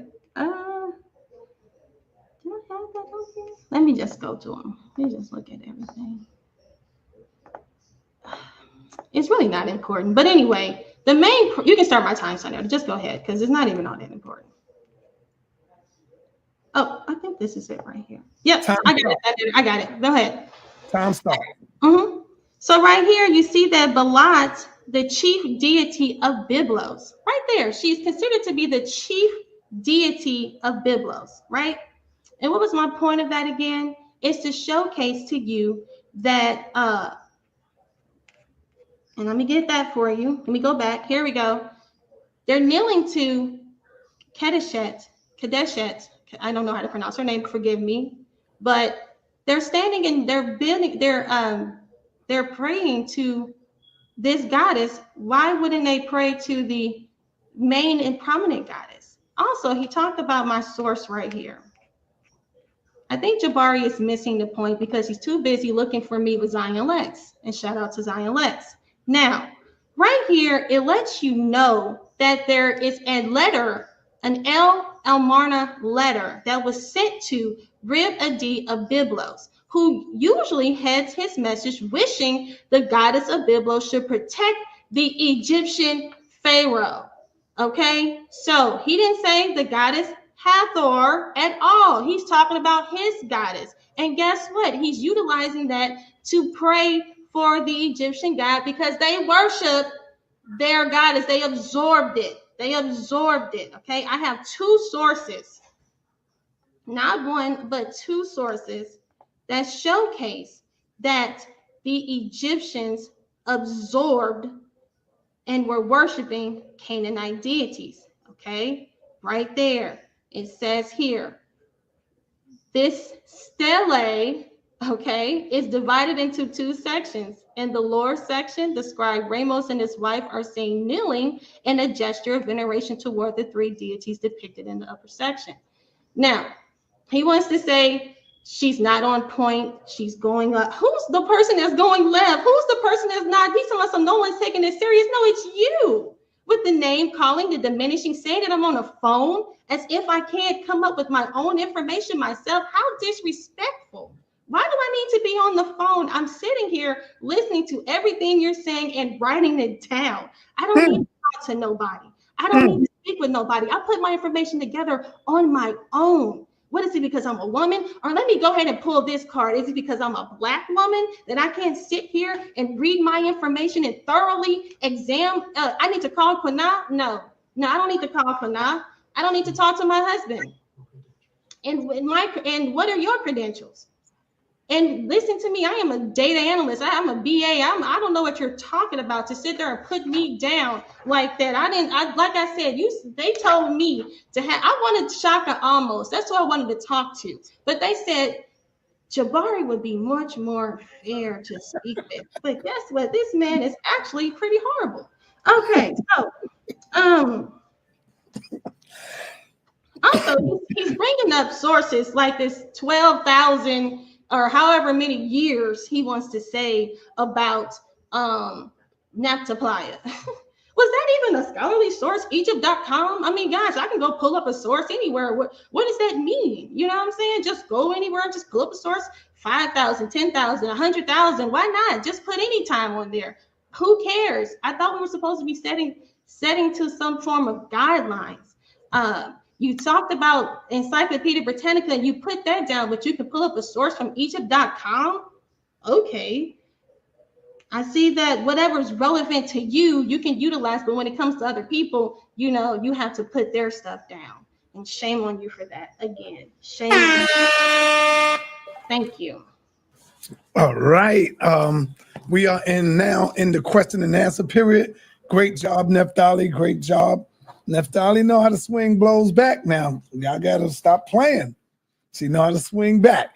Okay, so with this right here, I'm going to give y'all the opportunity to question and answer each other. And You have 2 minutes to answer the question. It's 2 minutes. You have 2 minutes to answer the question. Who would like to go first? Brother Jabari? Naphtali? I'll allow her to go first if she'd like. Yes, Naphtali. If not, then I'll go first. I mean, it doesn't matter. No, go ahead, Jabari. Thank you. The time will start when you finish the question. Well, this is the first thing I need to say is that she said I called her name. I certainly didn't call her name. She called me a clown. I haven't called her any names. None. Did you hear me call her a name? Is that the question you want to ask me? Because I'm getting ready to tell you what you called me. I'm getting ready to tell you. When you do the name calling, as for, when you say Naphtali, hold on, it's not too long. You asking me the question or not? I'm sorry. It doesn't work that way. It does not work that way. It does not. Let's keep it. Come on, Jabari, you got the floor. I want you to look at your own source on the role of the temple of Balat Gabal, and I'd like for you to read to us what you understand about how that temple is built and the Kemetic influence in the building of that temple. Did you read that? It would have been good if you would have put it up, Jabari. I can put it up. Yeah, that'd be good in your question. If you did read that, can you explain how the ground plan of the temple shows Kemetic influence? Kemetic influence rather than it going the other way. You could show it. All right, so you can read it off here. Can you blow it up? Give me a second here. Here's a better place here. There. It starts here and it goes to the next page. Did you read that section? Are you familiar? Can you explain that section? This is your source, not mine. Okay, so you want me to read which section? I'd like you to read it or at least explain it. This part right here? This starts Egyptian presence in the temple of Balat Gabal. Say it again. Do you see the section here that says Egyptian presence in the I read all of that. I don't know if you were paying attention. Maybe you were on the phone. But explain. Maybe you were on the phone when I read that. But and let me answer your question. Naphtali, he's asking you the question. Let him ask you the question. I know, because I'm telling him that I did read that, and that he probably didn't hear me read that because he was probably on the phone talking to Sinetta. So let me go ahead and continue on. You're always on the phone with Kwana when we speak. I'm always on the phone with Kwana? Because I can confirm that. He's always on the phone. Okay, now I'm always on the phone with him. Okay, so here's the deal. Here's the deal. I don't take you to be a liar. Okay. I don't. I think that you're an honest person, but you're misrepresenting something here. Here's the question. Have you spoken to Kwana since you and I got on StreamYard today? Wow, are we really having a third grade argument? Yeah, you're supposed to be this huge historian and all of this, but now we're going to talk about, am I on the phone with Kwana? Okay. All right, let's get back to the reading over here. No. This is where he wants to take the conversation. Let's take it there. Let's not talk about the information. Let's talk about me being on the phone. I asked you several times about the conversation. Please, let me, and I will get to that, but let me talk about this, because the first thing you said was you did not name call me. What you did was insult me. Yeah, sorry, you insulted me by saying that I was on the phone with someone when I was not. It was not needed to even bring that up. And then the thing is, you talk about me being on the phone with Kwana. Kwana called me because he had a question that he wanted to ask Sinetta. You were on the phone. Is that my fault? Is that my fault that he called me to want to speak with Sinetta? I was on the phone. Excuse me? All right, time out. Jabari, time out, Naphtali. Let's start this all over. Jabari. This is your person. This is your person acting like this. It's shame on you. Naphtali. I'm saying time out. That means I got to be quiet for a minute. We're going to take it from the top again. Jabari, let's get back to the information. Stop. Let me finish, brother. I need you to ask Naphtali a question pertaining to the information that we're dealing with. It's on you, Jabari. You didn't answer, but here's the question again. In your source on the second page of the article, it explains that the construction of the temple shows that the Kemetic people influenced the very building of the temple. Can you explain to us how this article describes that? Go ahead, Naphtali. This is your article. I got it. Let me look at a source real quick that I have. Just give me 1 second so I can explain. This is your source. I know, and I'm going to showcase another source. Is that okay? No, Naphtali. He's asking you to explain this. I will, and I'm going to explain it with another source. I'm going to explain it. Naphtali, it don't work like that. He's saying this source here. I know, and I'm going to elaborate a little bit more with more information. Why don't you guys want me to elaborate more with more information? Elaborate. Yeah, we see you. You know, people want to show. I want to showcase extra information. That's all. But see, Naphtali, the thing is, he's not asking you about nothing else. He's asking you about this particular page. That's the question. You only got 2 minutes to answer the question. If you just give me a second to just look at something, Sonetta. Okay, it's going to be okay, guys. Relax. I will do the same for you, believe me. If Jabari try to go left, I'm gonna stop him in his tracks. When you ask him a question.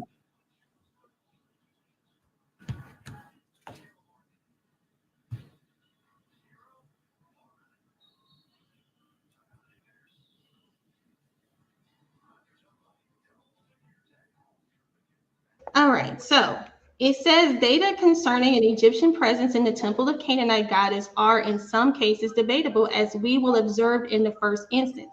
The instance of the Old Kingdom influence is difficult to ascertain in the study of the architectural characteristics and decorative elements of the temple, which are studied in the first and second sections. All right. Keep going.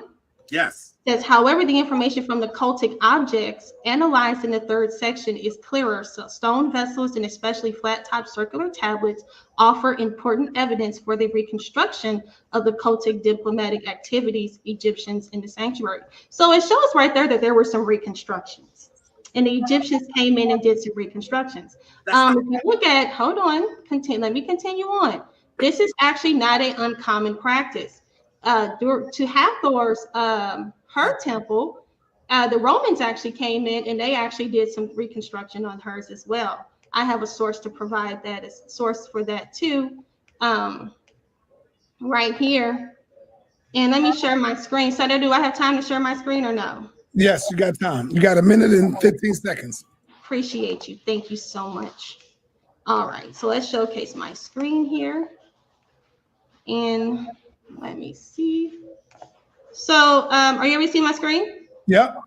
All right, so it says Dendera, also spelled Dendera, architectural town in the west bank of the Nile in Upper Egypt. The modern town is built on the ancient site of I don't know how to say that. Anyway, it was the capital of the sixth non-pharaonic Upper Egypt and was dedicated to the sky and fertility goddess Hathor. Her temple is one of the best preserved in Egypt. The present building dates of the Ptolemaic period and was completed by the Roman Emperor Tiberius. So right there, it showcases how the Roman Emperor Tiberius actually completed Hathor's temple. Does that mean that it wasn't Egyptian? Does it mean that it didn't derive from the Egyptians? No, it just means that they respected the goddess and they wanted to make sure that they completed her temple. But it says, but it rests on the foundation of an earlier building dating back at least as far as Khufu. So they're letting you know that it's back. So let me just say, I just want to say that it's not unusual for other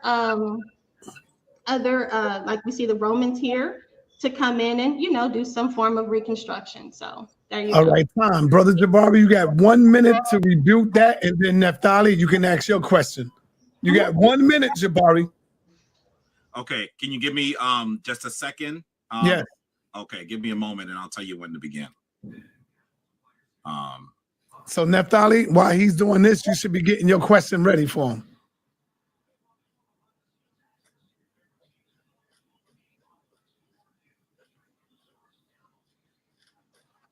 Wow. Oh boy.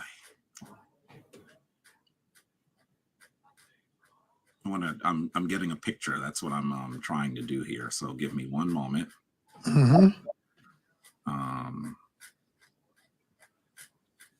Boy, why didn't I download the picture?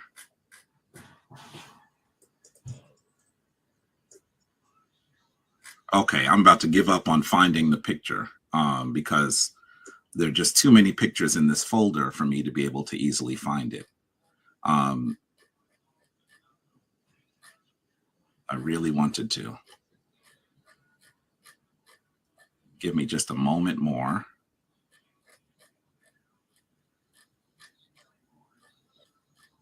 No, I'm not gonna find the picture that easily. What I wanted to show you was the image of me in the temple. Go ahead and take your time. What I wanted to show you is an image of me leading a tour in the temple that you want me to start the minute? Yes, please. You don't want to put back up the page, the article? Oh yeah, that is what I'm going to put up. That's what I'm saying. You want to do that now? You got 1 minute. I want you to know that that article is not talking about. You can put it on the screen, Senator. It's not talking about the reconstruction. The minute starts. Your minute starting. It's not talking about the reconstruction of a building. It's saying that the flat top circular tables offer important evidence for the reconstruction of the cultic and diplomatic activities. It's the reconstruction of the activities of the Egyptians in the sanctuary. So what they're trying to explain to you is the items there show you exactly how much activity they had in the sanctuary. It has nothing to do with reconstruction in terms of building an actual like space.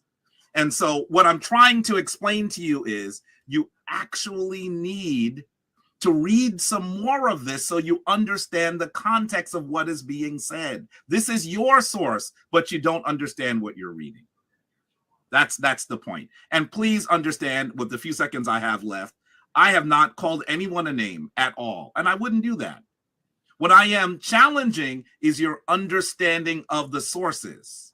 And if that is offensive, trust me, offending you is not my point, but it is an important thing for us to point out this evening. All right, Naphtali, you can ask Jabari a question.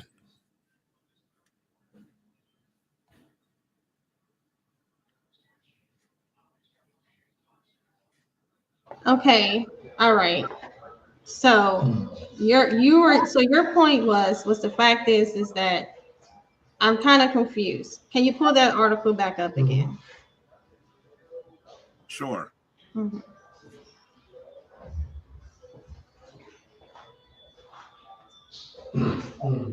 Okay, it's there, Senator.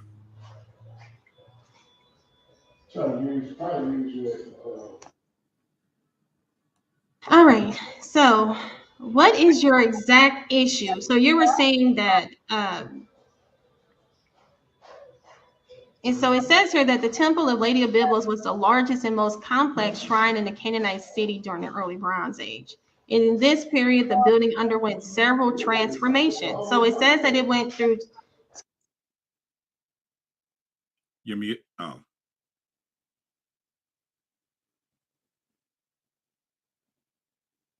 Sorry, I have a house full of kids. Okay. It's okay. So right here it says the Temple of Lady of Byblos was the largest and the most complex shrine in the Canaanite city during the early Bronze Age. Now, it says that here it went through, and it says the building went through several transformations during the K3 phase of Byblos with the Egyptian 4th and 5th dynasty. So right there, it lets you know that it has gone through many different transformations. So what is your issue? What I'm saying to you is this article is about how the Kemetic people dominated the building of the temple. By the way, I wasn't asking you to read that paragraph. I was asking you to answer to read the paragraph above, but you chose to read that paragraph. Look at the end of the paragraph. Okay, this is my time, so you can just relax for a second. You asked me what is your issue, so I'm answering. Okay, please relax. It's really okay. I'm not offended. I'm not. You're a little amp, but go ahead. Let me go ahead. Relax, Jabari. What's the question you're asking me? You just asked me a question. I'm answering the question, and then you told me that I'm amped. Okay, well, go ahead and answer the question. Everything's okay. You said, what's the problem with how I'm reading this? But right under now, I was asking you to read the paragraph above, the small section above.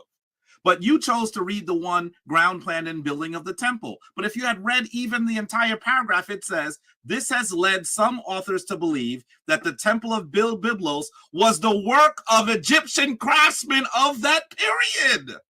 This supposition, however, cannot be proved because there's no conclusive data on the existence of direct relations during the two states during this dynasty. Yeah, so there is no way they don't have any proof, but guess what? We do what I showcase, and I'm trying to ask you this right now. Do you from the information that we have? Naphtali. I'm asking a question. Naphtali, he have 2 minutes to answer his question, and you keep interrupting. He let you speak for the 2 minutes that you had. Is it that you want? I thought that I can ask him. No. You gotta get Naphtali. You gotta let him answer in his 2 minutes, like you just did. You see, and then you will get a minute to rebuttal what he said, just like you just did. Make sure he gets that. Start his time over and allow him. No, we ain't got to start over. He got another minute left. He got 54 seconds left. Okay, thank you. Yes. As you go further down, it says Sagie. This is the author of one article. Saw in its 2 entrances, one facing east and the other facing south, an influence of Egyptian architecture, given the similarity to the ground plan of the temple of Sahure funerary complex at Abu Sir. All throughout this article, it is telling you that this temple is greatly influenced by the Kemetic people. In fact, while they can't prove it, they're even saying perhaps it was built by Kemetic people. That's what this article, I didn't introduce the article, you introduced the article. This is why I keep saying I don't think you understand what you're reading. I'm not meaning that to be offensive. If you are offended, I apologize. That is not my attempt. I was not trying to offend you. But I will continue to say you're not understanding what you're reading. You need a good history class. All right, Naphtali, you got 1 minute to rebut what he was saying. You got 1 minute. Do you want me to leave this up? Naphtali, you want to keep that up or no? Well, yeah, let me go ahead and rebuttal that. Go ahead. It says that the most important part of that whole thing is the fact is that they have no evidence to support that that's even true. Now, let me respond to what you said, though. Did the Egyptians have some form of, did they have any influence on that? They sure did, because they were worshiping their goddess there. They went over there and they paid homage by rebuilding and restructuring the temple. No one is arguing, and I don't know why that's an issue. I don't get it why that's an issue, but Senator, stop my time so I can share my screen real quick. Okay, your time is stopped at 39 seconds. All right, thank you.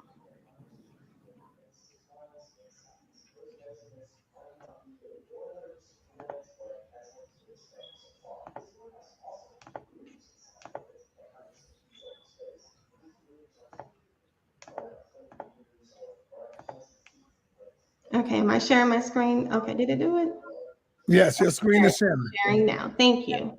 All right, so he keeps saying that I don't understand what I'm reading. Maybe he doesn't understand what I'm saying. So let me go ahead and share my screen again. Right here, it says that the present building dates to the Ptolemaic period and was completed by the Roman Emperor Tiberius. Tiberius, who was a Roman emperor, came in and he finished Hathor's temple. So there's going to be some Roman influences in Hathor's temple. Does that negate the fact that Hathor is an Egyptian goddess? No, it does not. What it showcases is the fact that the Romans respected and worshiped Hathor, and they wanted to fix on her temple, and they rebuilt it, and they finished it. So guess what? That does not negate the fact that the goddess of Byblos was not their goddess. It just shows that the Egyptians respected her, and they came in and they added or rebuilt what was there. And we see the same thing. So I think he needs to have another lesson and learn. Okay. The last questions y'all got, and then we open up the panel. Brother Jabari, do you have another question? Yes. Give me 1 moment here. I'd like to. You have 2 minutes to answer the question, Naphtali. Give me 1 second. I'd like to. Without interruptions. I'm sorry, my daughter is sick. I'm trying to figure out what's going on with her. Go ahead and do what you got to do. It's a I'll pause for a minute. Are you there to listen? Because remember, I'm supposed to be asking you a question. Yeah, get your question ready, Jabari. When she's ready, she'll probably take it. Go ahead. Well, my question is now ready. I'm okay. We're gonna wait for a minute till she get ready. I want to say to the people that comes in, I'm only gonna say it one time. When you come in to ask your question, ask a question based off of based off the information that they dealt with today. So y'all will be asking questions about what y'all dealt with today. I don't want nobody coming in thinking that they're gonna be teaching. You're just coming in to ask a question about the discussion we having today. Jabari, Naphtali, are you ready? I am. I'm sorry, my daughter. Now, I told y'all today is a day, but go ahead. We here. It's absolutely fine. I have no issue if you had to pause for a second, because sometimes that happens to us all. I want to show you a slide and then ask you your impressions of it. This is the image of, wait, let me show it.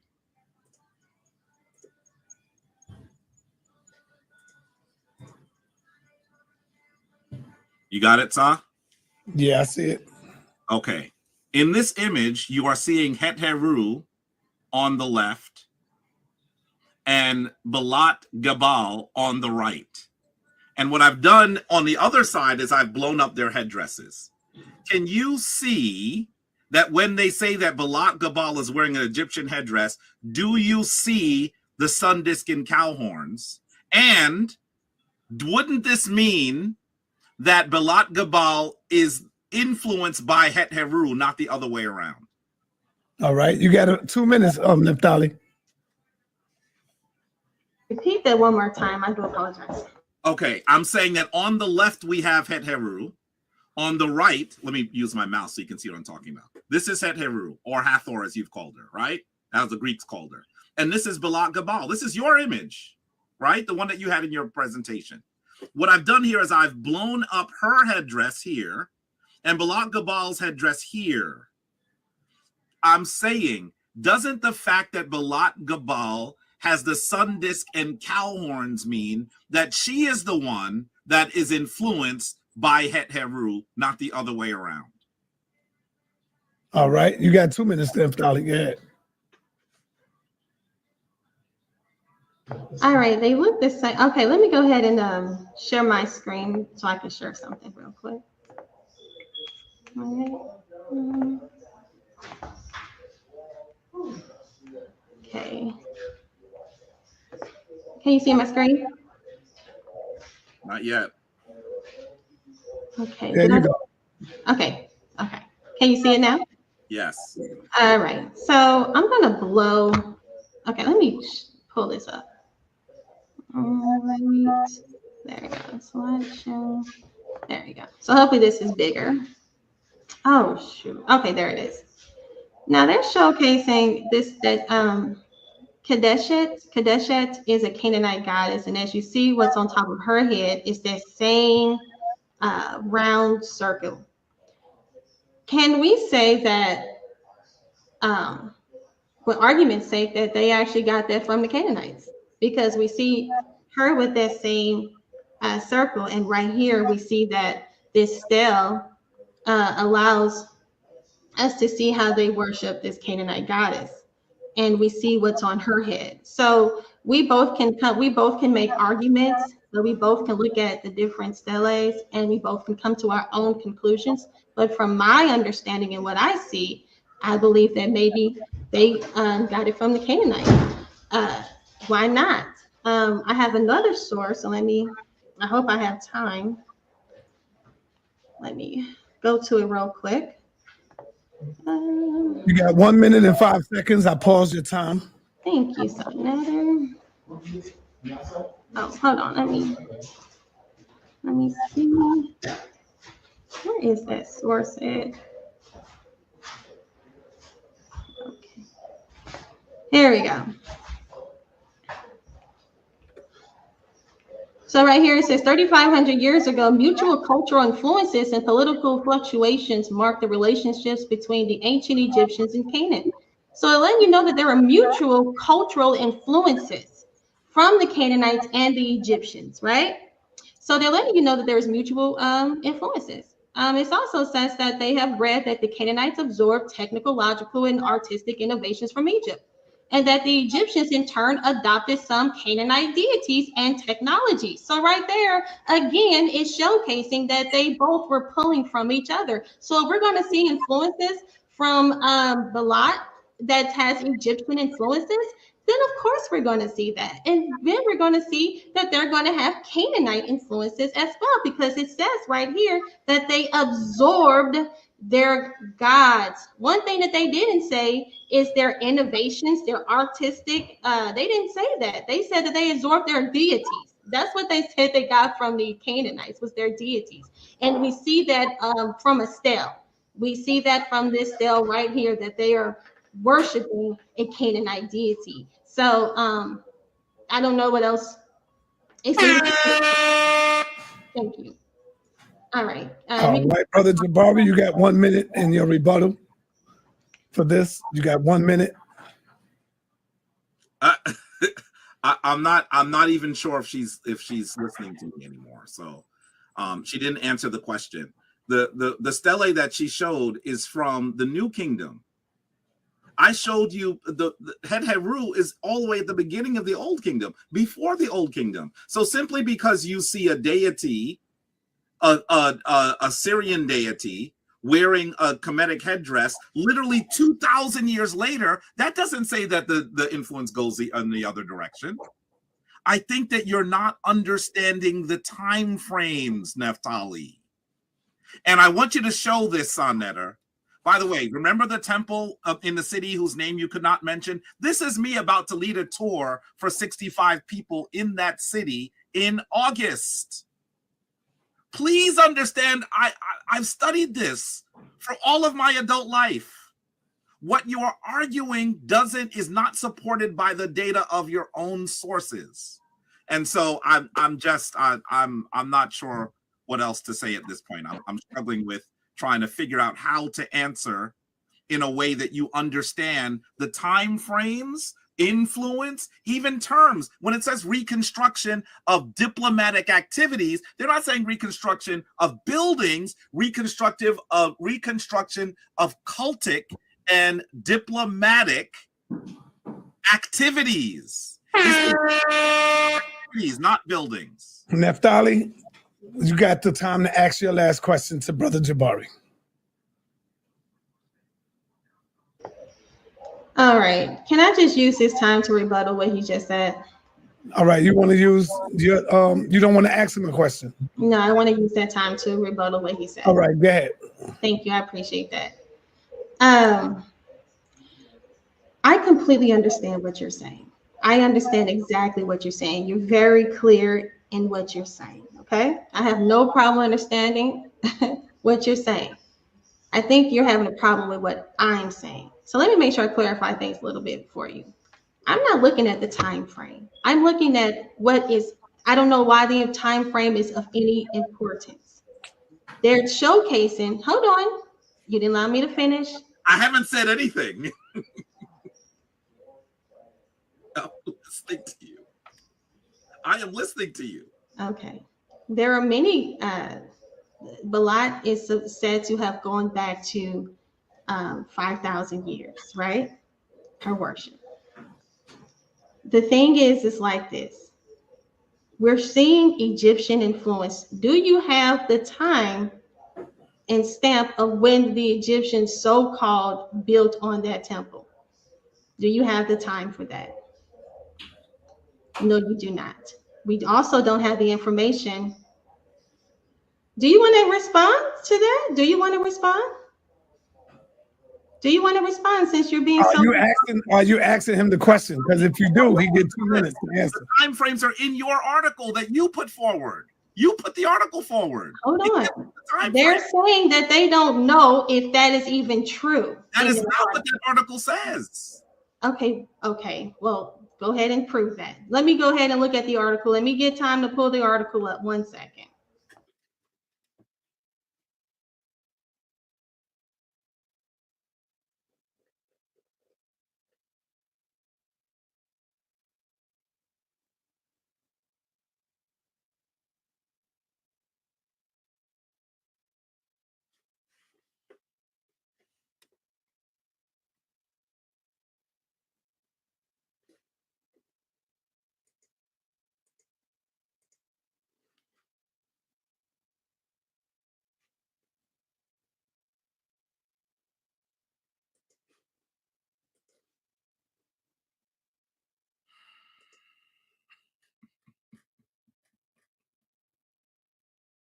Okay, is this the article right here? I just want to make sure. I don't have it all. I just took a snippet of it.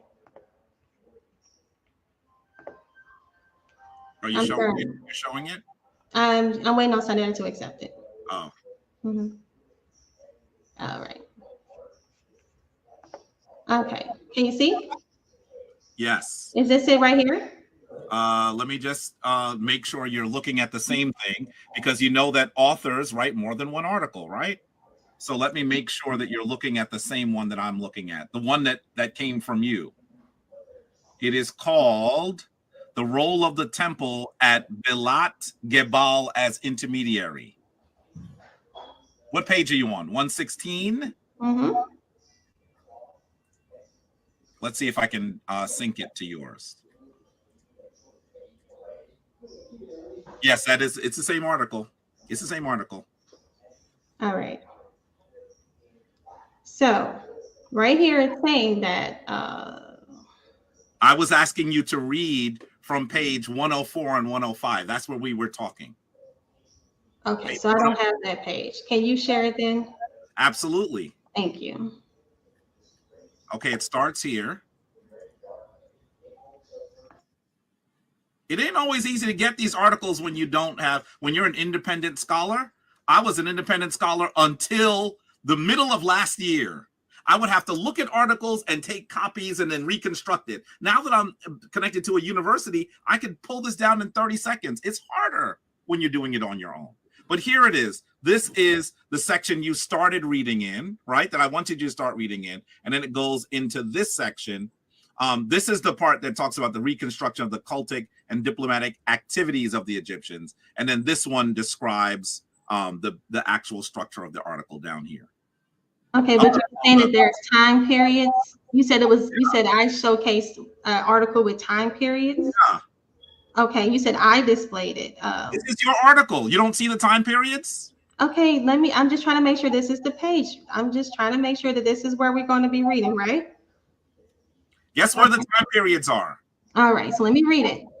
All right, so it says, the temple of the Lady of Byblos was the largest and most complex shrine in the Canaanite city during the early Bronze Age. In this period, the building underwent several transformations during the cave phase of Byblos, grosso modo contemporary with the Egyptians' 4th and 5th dynasties. The sanctuary, the so-called hypostyle temple, was built over a previous temple.